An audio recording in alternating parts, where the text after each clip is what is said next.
Agro based industries खत्म होने के बाद अब हम लोग पढ़ेंगे मिनरल बेस्ड इंडस्ट्रीज। तो पहला मिनरल बेस्ड इंडस्ट्रीज कौन होगा? Iron and steel industries. बच्चों स्टील जो बनता है वो किससे बनता है? आयरन से, यानी आयरन से ही स्टील बनता है। और आयरन एंड स्टील इंडस्ट्रीज किस टाइप का इंडस्ट्रीज है? Mineral based industries. ये जो आयरन एंड स्टील इंडस्ट्रीज है वो मिनरल बेस्ड इंडस्ट्रीज तो है ही, और साथ ही साथ हैवी इंडस्ट्रीज भी है। बोलो कैसे? देखो बताते हैं। आयरन एंड स्टील इंडस्ट्रीज में जो रॉ मटेरियल होता है वो कैसा होता है? हैवी होता है। और इस इंडस्ट्रीज में जो गुड्स बनेंगे, जो प्रोडक्शन होगा, जो प्रोडक्ट बनेंगे, वो गुड्स भी क्या होगा? हैवी। अगर रॉ मटेरियल हैवी है तो गुड्स भी क्या होगा? हैवी। तो इसलिए आयरन एंड स्टील इंडस्ट्रीज को हम लोग हैवी इंडस्ट्रीज भी कह सकते हैं। यानी ये इंडस्ट्रीज मिनरल बेस्ड इंडस्ट्रीज भी है और साथ ही साथ हैवी इंडस्ट्रीज भी है। आयरन एंड स्टील इंडस्ट्रीज को हैवी इंडस्ट्रीज भी कहते हैं, और बच्चों आयरन एंड स्टील इंडस्ट्रीज को की बेसिक इंडस्ट्रीज भी कहते हैं। चलिए समझते हैं। देखिए जितना भी मैन्युफैक्चरिंग इंडस्ट्रीज होते हैं उसका जो प्रोडक्शन होता है, मैन्युफैक्चरिंग इंडस्ट्रीज का प्रोडक्शन कौन करता है? मशीन करता है। करता है कि नहीं? अब ये जो मशीन है, ये मशीन बनता फिर किससे है? तो ये मशीन बनता है स्टील या फिर आयरन से। ठीक है।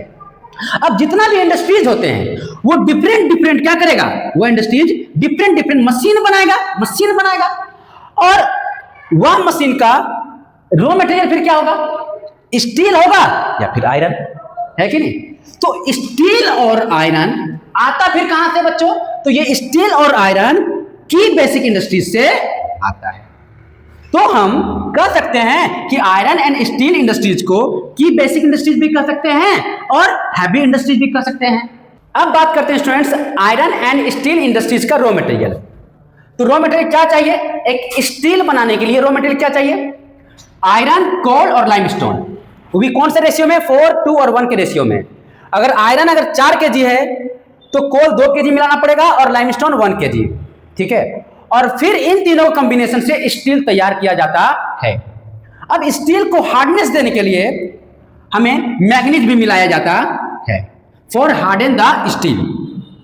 अब students iron and steel industries का आइडियल लोकेशन क्या चाहिए? तो बच्चों आइडियल लोकेशन जहां पर आयरन का माइंस हो, कोल का माइंस हो, जहां पर ये दोनों का माइंस होगा वहीं पर आयरन एंड स्टील का इंडस्ट्रीज को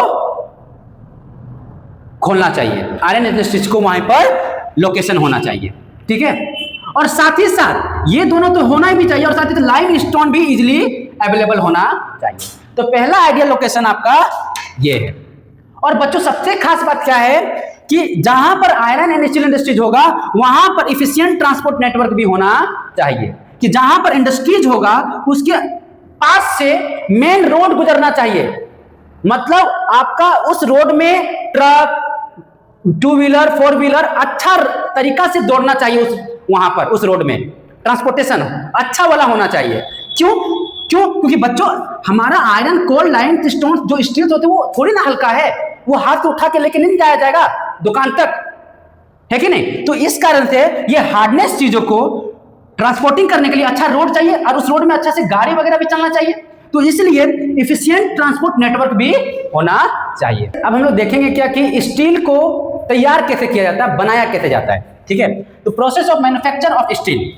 तो स्टील का जो रॉ मटेरियल होता है स्टूडेंट्स, आयरन, कोल, लाइम स्टोन, ये तीनों से मिलकर बनता है स्टील। अब इन तीनों से मिलकर डायरेक्ट क्या बनाया जाता है? पिग आयरन, जैसे कि ऊपर में दिखाया गया है।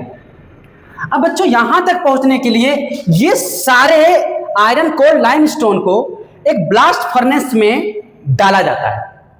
आयरन को मेल्ट करने के लिए इस ब्लास्ट फर्नेस में डाला जाता है, जैसे ऊपर में दिखाया गया है। अब किसके मदद से आयरन मेल्ट होगा, लिक्विड फॉर्म में कन्वर्ट होगा?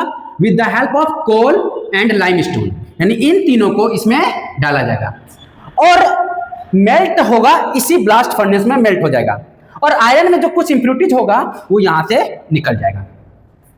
अब क्या होता है, ये जो लिक्विड आयरन यहां पर जो बना, लिक्विड आयरन जो बना है उसे एक ट्रे देखो, ट्रे आइस का ट्रे जैसा एक स्ट्रक्चर होता है, उसी स्ट्रक्चर में ये लिक्विड आयरन को डाला जाता है। और ये जो आपको बॉक्स दिख रहा है, इसी बॉक्स में लिक्विड आयरन को डाला जाता है और इस बॉक्स को बोला जाता है पिग्स। क्या बोला जाता है? पिग्स। ठीक है।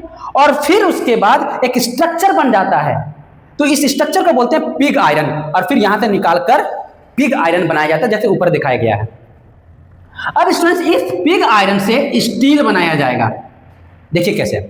अब ये स्टील जो बन गया, अब इस स्टील को फिर से क्या करना पड़ेगा? मेल्टिंग करना पड़ेगा, गर्म करना पड़ेगा, लिक्विड में बनाना पड़ेगा, इस स्टील को मेल्ट करना पड़ेगा, और साथ ही साथ ऑक्सीडेशन भी करना होगा। किसको? पिग आयरन को। और जब ये मेल्ट हो जाएगा तो उसी टाइम मैग्नीशियम, निकेल या क्रोमियम को उसमें ऐड किया जाता है, ताकि हार्डनेस द स्टील को क्या बनाया जा सके? हार्ड बनाया जा सके। समझ में आ रहा बेटा? हाँ।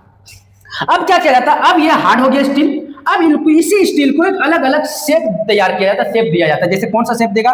रोलिंग का शेप, प्रेसिंग का शेप, कास्टिंग और फॉर्गिंग का शेप, और फिर ये शेप तैयार हो जाता है स्टील का। ठीक है, जैसे ऊपर में दिखाया गया है।